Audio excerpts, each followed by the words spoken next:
Gunner Heat PC just dropped a new update, and it adds a bunch of new content. 10 new instant action missions, changes to the campaign, tons of quality of life fixes, and visual model updates for certain weapon systems. If you haven't played Gunner Heat PC in some time, now is the time to fire it back up and check out these changes. And if you like military strategy, tactics, and doctrine, I guarantee this is the channel for you, so make sure you leave a like. The BRDM-2, armed with a 14.5mm machine gun, recently got a major visual overhaul. While this vehicle is not combat effective on the battlefield, it does look stunning. The visual update was required because the developers plan on adding new features to the BRDM-2. They also added several aerial antennas that wiggle when you move, wiggle, and jiggle. This is across several vehicles and weapon systems, so be on the lookout for some wiggly antennas that move while you drive.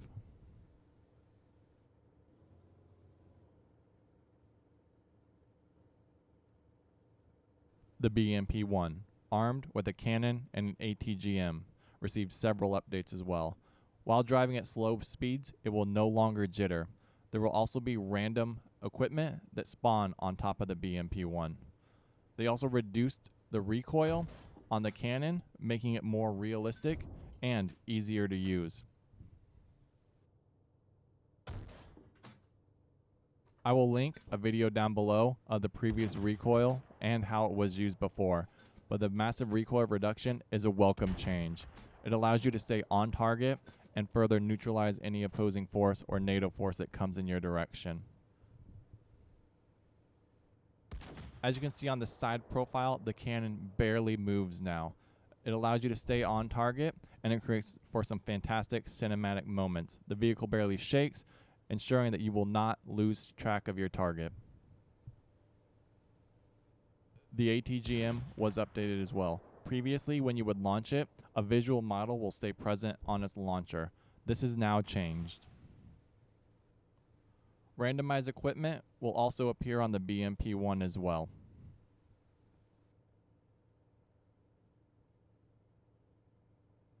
Wiggly and jiggly, the side skirts of the T-72 rubber now move slightly.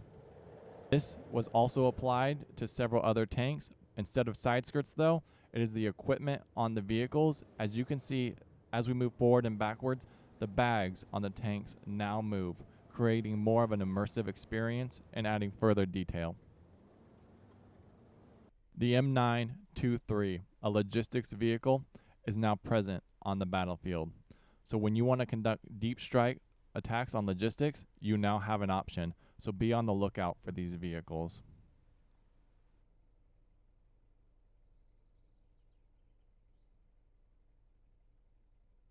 The 375D, logistics vehicle for the Warsaw Pact, is now on the battlefield as well. Be on the lookout, destroy some supply lines, and have a good time.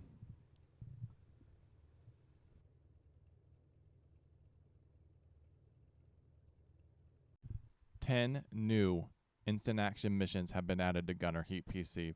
In Outskirts and Northfield, players can play as both blue and red side depending on the mission. There's also new setups for several missions. That means different weapon systems and different equipment will be available for players. Have fun, take a look, let me know which mission you enjoy, which one's your favorite, because so far the company attack missions are an absolute blast to play in the campaign, and I strongly encourage you to check those ones out because you're going to enjoy them as well.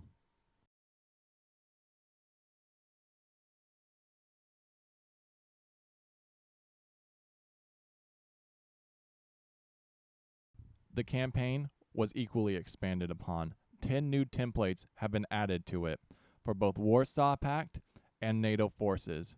Currently, I've only played Raid and the company attack campaigns, but I can tell you they are both equally enjoyable. The company attack missions allow you to control several platoons of tanks and M113s depending on the side that you are playing on. And so far, at the end of this video, there is a massive battle, and I encourage you to watch it. We launch a massive assault up a hillside, launch artillery onto a small village, and our M1s destroy a heavily defended position that is guarded by both T-72s and BMP-1s. Our M113s move towards the village and encounter a heavy fighting force of BRDM-2s, which are easily eliminated by our 50 cal guns. So, I hope you are enjoying this video, because at the end of it, there's a massive battle waiting for you, and I encourage you to check it out. Now, as you can see, we hover over several campaign missions. They all have been renamed Dolphin, Eagle, Raid, so it's no longer, and there's also Recon and Force, one of my favorite missions. I love playing that one with the Bradleys. It is older, but there are new templates, so if you enjoy the Recon and Force missions, I guarantee you're going to enjoy these campaign updates. Company attack. Several platoons of M1s and M113s need to launch and secure a village and several objectives.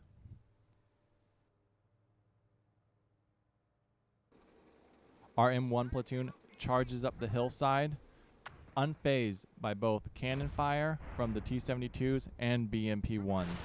Artillery fire is falling on our position, but we are charging through it.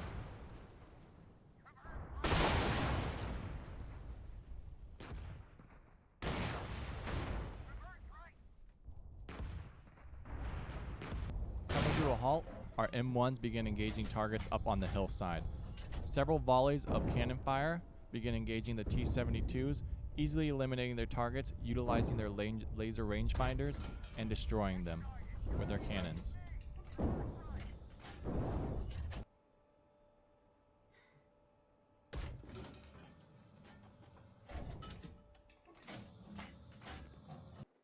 M113s move to secure the village. Using their 50 cals, they suppress the BRDM-2s and any infantry forces that are currently located there. Identifying a BRDM-2, our M113 easily eliminates it, piercing its 7.5mm armor or 4mm armor on the side of that vehicle.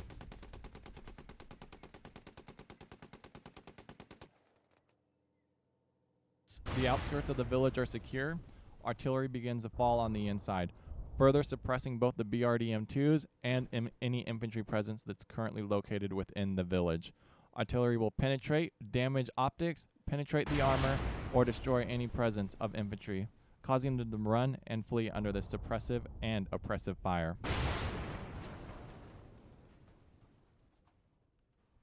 Once the artillery finishes falling, our M113s are going to move in and secure the village, eliminating any leftover forces. The battle has concluded, and the hillside is secure. Our objectives are obtained, and the T-72s and BMP-1s are left smoldering and burning. And if you enjoyed this video, make sure you leave a like, comment, and subscribe, because I guarantee you're going to enjoy future content and past content as well.